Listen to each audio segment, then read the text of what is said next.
Boa noite, telespectadores. Estamos de volta com o nosso Viver Bem em Cristo, sempre uma alegria aqui nas nossas segundas-feiras, podendo ouvir a palavra de Deus que está na Bíblia e também ouvir o que significam essas palavras, o que Deus quer para nós, para que sejamos mais felizes, mais bem-sucedidos em nossas vidas, não é, pastor? Uma boa tarde, bom dia aí, né? Boa noite para quem nos assiste nos diversos horários, tudo bem? Boa noite a todos aí, que Deus esteja abençoando toda a nossa audiência. É uma alegria retornar ao programa aqui e ter essa oportunidade singular, assim, de estar revelando aí aquilo que Deus tem preceituado para melhorar a qualidade de vida de todos nós, que é a sua verdade, a sua palavra, né? Porque a verdade é única, e se ela é única, ela serve para todos, né? Verdade. Estamos aí à disposição aí do programa. Bem, pastor, eu gostaria de falar sobre um assunto que, de outras formas, eu creio que nós já falamos aqui, mas eu vejo, assim, até por mim, que é uma dificuldade grande a gente atingir esta mudança, essa modificação assim no nosso pensamento, porque compreender que Deus nos ama incondicionalmente e que Ele não nos castiga nem se vinga quando erramos, né, é às vezes difícil, porque acontecem coisas e muita gente pensa, Deus me castigou, né? Agora Deus me puniu, e não é verdade. Compreender aquilo que acontece porque nós erramos e Deus permite que nós soframos as consequências disto é diferente, não é? Porque existe uma parte na Bíblia que diz, né, do que queixam-se os homens? Queixe-se cada um dos seus próprios pecados. E é difícil compreender isto, que não é Deus que faz, digamos, o mal, Ele apenas permite que as coisas aconteçam porque nós não fazemos segundo as orientações dEle. Mas como fazer segundo as orientações dEle se nós não conhecemos essas orientações, não lemos, não conhecemos a palavra de Deus, né, os seus mandamentos, que não são só aqueles 10, né, da época de Moisés, que acabaram sendo resumidos em 2, né? Amar a Deus acima de todas as coisas e ao próximo como a ti mesmo, né? Quando Jesus veio. Então, esse tipo de compreensão e nós entendermos e praticarmos isso mesmo quando conhecemos, é verdade, porque é difícil, é verdade que é muito difícil, porque existe uma resistência, né, mental a isso, por causa de tudo que nós conhecemos uma vida inteira e fizemos errado, não é? Então eu gostaria que o senhor comentasse isso, para que isso ficasse assim mais vivo nas nossas mentes, né? Como fazer para chegar a esta altura, digamos, como diz também na Bíblia, do varão perfeito, que é Cristo Jesus, como amar incondicionalmente, obedecer, né? Mesmo, digamos, querendo fazer isso, porque muitas vezes conhecemos e não conseguimos praticar. E aí vem as adversidades, não é? Que não é Deus que manda, apenas permite. Isso é difícil, às vezes, as pessoas compreenderem, porque acontecem coisas, primeira coisa, por que Deus fez? Ou até porque Deus permitiu, não é? É que a gente precisa conhecer uma lei espiritual muito importante, que está na palavra de Deus no livro de Gálatas, no capítulo 6, no Novo Testamento. E lá está escrito assim: tudo que o homem semear, isto também ceifará. O que ele semear. Então veja, isso é uma lei, até natural. Se você semeia tomate, vai colher tomate. Se você semeia laranja, vai colher laranja. Então, tudo que o homem semear, ele vai ter que colher. Então, semear, todos têm uma liberdade para semear. O que nós temos no universo? Temos a verdade única e temos a mentira de Satanás. As trevas, a ignorância, né? Que, na verdade, ele acionou a nossa alma a determinar os padrões do certo e do errado quando nós pecamos no Éden. Então, hoje, cada pessoa imita Deus, porque quer decidir para onde vai, o que vai fazer, o que vai comer, o que vai... ele julga, ele encarcera, ele é juiz, o homem é tudo hoje. Só que o homem foi feito para depender totalmente de Deus. Ele não foi feito para determinar padrões, escolher caminhos. Ele precisa seguir uma instrução que condiz com a sua criação. Então, agora, depois que o pecado veio, o homem não deixou de ter o livre-arbítrio, ele continua tendo o livre-arbítrio. Então, o semear, tu pode semear o que tu quiser, Deus não vai impedir. Se tu vai agir nos preceitos humanos e naturais, ele vai deixar. Só que isso acarreta uma série de colheita desagradável, que vai voltar sobre a minha vida. Então, a lei espiritual diz, tu semeou, tu vai colher. É a lei do universo, é a lei de Deus. Entende? E quando se perguntam por que Deus permitiu isso, na verdade eu creio que ele permitiu para que a gente aprenda, porque a gente, na verdade, na prática, né, eu creio que a gente só aprende errando, não que precisamos errar, porque temos a orientação do certo, mas como não fazemos como o senhor está dizendo, né, segundo essas orientações, né, do nosso Criador, a gente acaba, né, fazendo de forma que o resultado não vai ser o ideal, não vai ser bom, né? Por isso que Deus permite, eu creio, né, para o nosso crescimento. Veja que a gente sabe, em cada geração Deus se revela para aquela geração. Mas a grande maioria não aceita, não deseja e não quer. Não quer saber. Porque está vivendo seus padrões sociais, naturais, filosóficos, que não tem nada a ver com a verdade às vezes.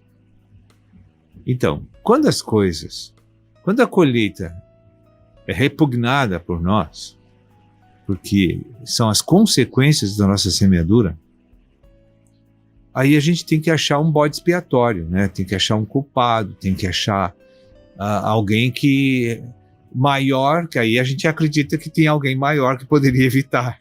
Para culpar, né? Quer dizer, nunca buscam Deus, mas quando acontece uma coisa, né? A culpa é de Deus.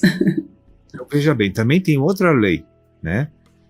Você vai juntando as leis espirituais que são eternas e são imutáveis, né? Então, só tem Deus mesmo revela que tem o maligno e tem ele. O maligno disse, Jesus disse, ele veio para matar, roubar e destruir. Então, se tu quer te livrar dele da colheita ruim, você tem que agir na verdade. Entende? Então, é impossível que numa cidade, numa comunidade, não tenha uma igreja, não tenha bíblias, não tenha evangelista, que não tenha pastores, que não tenha padre, não sei lá. Então a pessoa não busca Deus porque não deseja, não quer, não gosta. Mas se quiser ter uma vida melhor, vai precisar conhecer, não é? Deus proporciona, Deus não condena ninguém sem proporcionar a oportunidade de ele receber a instrução do Salvador e do Criador. Ele não condena pessoas sem dar essa oportunidade. Eu tenho certeza disso que eu estou falando, né? Agora, a gente sempre quer, quando está colhendo coisa ruim, é porque há anos eu venho resistindo à verdade, os padrões da verdade, e aí Deus tem que deixar ver que aquelas decisões e aqueles caminhos que eu estou tomando é uma semeadura que me traz colheita ruim.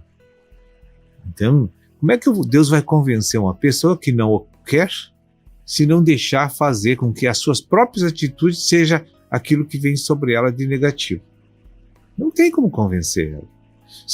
Se tudo que ela faz, Deus vai botar a mão em cima e não vai deixar vir coisa ruim para ela, Ele nem pode fazer isso por causa da legalidade espiritual. Sim. Porque quando você peca e transgride o mandamento de Deus, o inimigo adquire direito de te usar. Verdade. E isso serve para as pequeninas coisas, até as maiores e até as grandes coisas, e não só as grandes coisas que são visíveis, né, os erros mais visíveis e claros, né, mas para aquelas pequeninas coisas que atrapalham a vida da gente, porque mexe com as nossas emoções, especialmente. E ainda mais especialmente, né, como o senhor já nos disse uma vez, quando envolve família, as pessoas que amamos, né? E, enfim. Bem, pastor, eu tenho muitas perguntas aqui ainda, né, para fazer, mas depois dos nossos comerciais, nós já voltamos aí e esclarecendo então um pouquinho mais destas palavras que Deus nos deixa aí para que nós possamos aprender.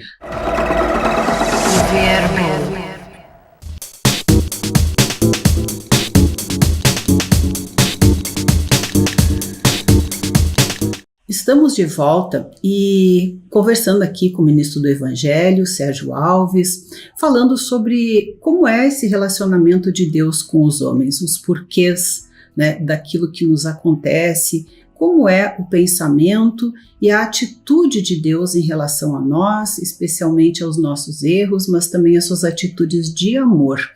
E eu estou lendo um livro, já pela segunda vez, né, lá da editora Vento Sul, que se chama Esposa em Modelação.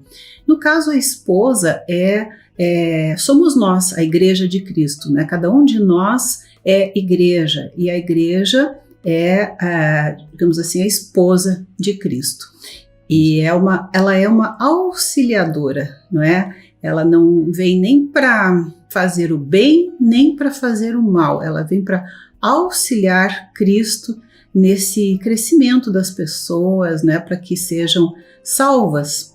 E eu queria já, assim, para as pessoas compreenderem bem aquilo que a gente fala, o senhor já falou também, mas agora começando assim, para que sejamos salvos. O que é então a salvação e por que nós precisamos dela? Sucintamente. O homem nasceu em pecado e separado de Deus por causa do pecado humano, né? Então Jesus foi enviado por Deus como aquele que ia pagar nosso débito impagável. Então Jesus foi para a cruz, Deus puniu no Filho todos os pecados e as transgressões dos homens.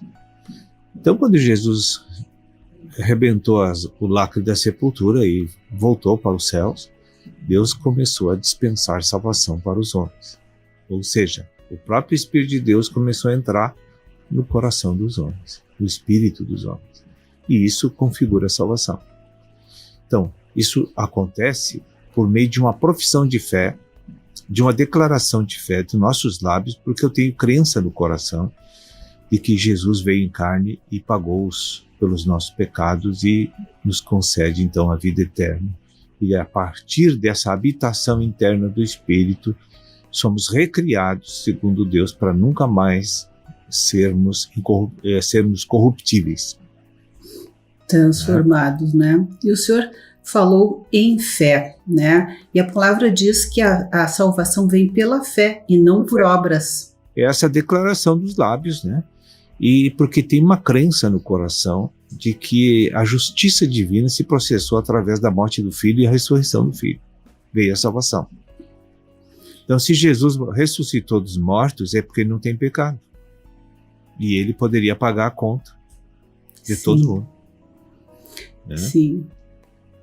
Bem, e outra coisa, assim, né, que eu vi é que fala que se a gente buscar, né, e pedir a Deus, Ele próprio vai gerando essa transformação, porque por nós mesmos, pela nossa força de vontade, nós não conseguimos, né?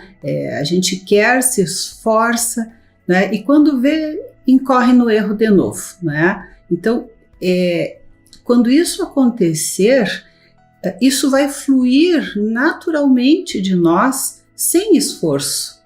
É dessa forma, né? E é uma coisa assim que eu particularmente almejo muito, né? Não ter que me esforçar para não errar E não digo errar assim visivelmente, mas até nos pensamentos. Que bom se os nossos pensamentos já fossem transformados quando a gente está frente a uma situação e o nosso pensamento muda, a nossa visão muda em relação àquilo, ao que a gente vê acontecendo, à questão das ofensas, do perdão, né, especialmente.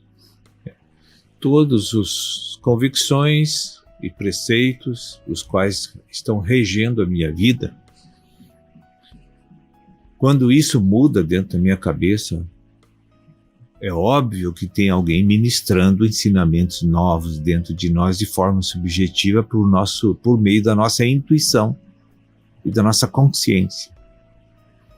Então, de onde é que vem esse ensino subjetivo? Vem do Espírito Santo que adentrou nele para salvá-lo, que está morando nele.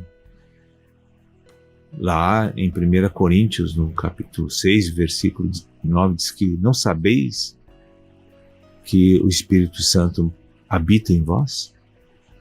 Ele disse. E outra passagem complementando, que Deus entrou no homem para restaurar a alma do homem que está totalmente doente e equivocada, para que através dessa alma Deus passe a tê-la no seu poder, sob o seu poder, para expressar a divindade de Deus na terra. Então, quando isso ocorre, isso é uma compulsão de uma natureza que já está em nós. Que eu não preciso fazer nenhum esforço para xingar, né? Para xingar uma pessoa, eu não faço curso. Não, tem que fazer curso para não xingar. Para não xingar, exatamente. Então, o normal para mim é pecar. Sim. Porque eu nasci com a natureza pecaminosa e a profissão dela é pecar. Então, se eu tenho uma natureza, eu não faço esforço para a compulsão da natureza. Aquilo é natural, aquilo natural.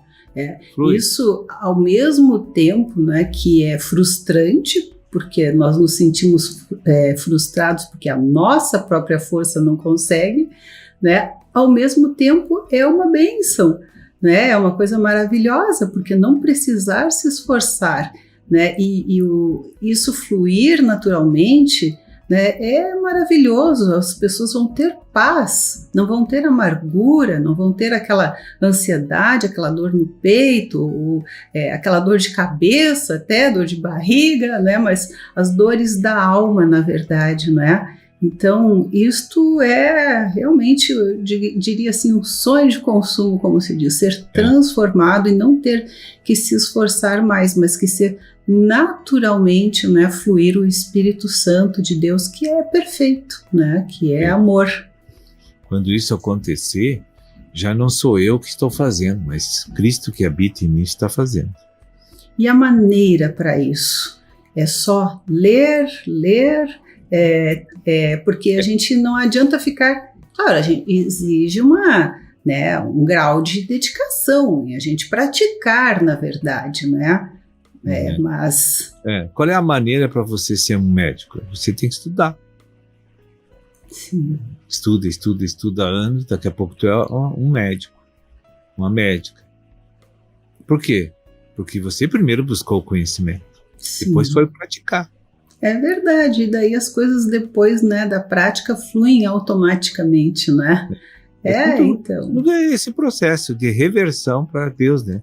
A gente precisa voltar para Deus. É uma transformação, afinal de contas, né? Uma bela pintura, uma bela obra, ela é pintada aos pouquinhos, né? Até formar, né, aquela imagem completa. Bem, pastor, uma outra coisa também que eu vejo assim, né, que a gente age pela razão. E a Bíblia diz que nós não devemos agir pela razão, mas sim pela fé, que a razão é inimiga do homem, é inimiga da fé. E eu creio que há uma confusão grande, porque no início eu pensava assim, poxa, mas como é que eu não vou usar a minha razão, né? Eu aprendi e estudei, e, né, tecnicamente, né, isto eu sei, como é que eu não vou agir pela razão nas coisas que eu faço, dentro daquilo que eu fui capacitada a fazer?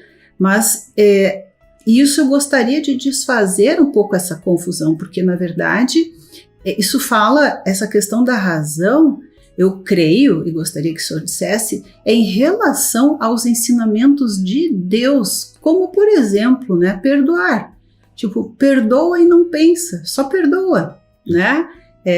Então, em relação a essas coisas, não que a gente agora não vai usar mais a razão para prescrever um medicamento, para dar um diagnóstico, para fazer qualquer outra coisa, né, de engenharia ou até um serviço doméstico que seja, né? Não é esse tipo de razão, não é? Não.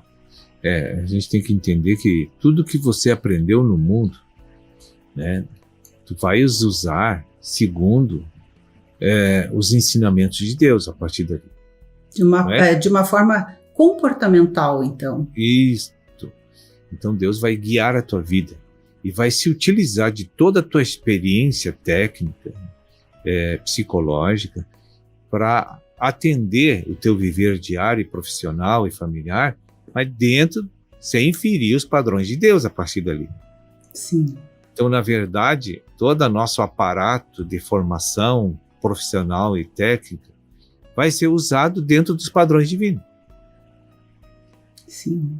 Mas não para gerar mais divisão, egoísmo, essas coisas. Sim. Né? Sim, é verdade. Então, são coisas sutis, assim, que as pessoas precisam compreender, né? Que, na verdade, são simples, mas até que, às vezes, cai a ficha, né? Porque as pessoas dizem, bom, como que tu não vai mais agir pela razão, né? Que história é essa? Veja bem, eu conheci um advogado que sempre, um amigo do passado, que sempre dizia que fazia umas malandragens, né? Assim, olha, eu agi errado, mas se tu não age errado, tu não ganha dinheiro, aquela coisa. Quando ele se converteu, ele usou todo o conhecimento e a técnica dele, mas fazendo tudo justo a partir dali. Então, está aí. Ele usou todas as leis naturais, mas não prejudicou ninguém de forma de corrupção e falcatrua. Ou seja, usar a razão com fé, né? De certa forma. Colocar a razão sob o comando da fé. Exatamente, é isso aí. Bem, pastor, infelizmente o programa passou rapidinho aí, estamos chegando ao fim, mas queremos estar novamente aqui com o senhor na próxima semana com o nosso Viver Bem em Cristo. Muito obrigada. Amém. Que Deus abençoe a todos. Viver bem.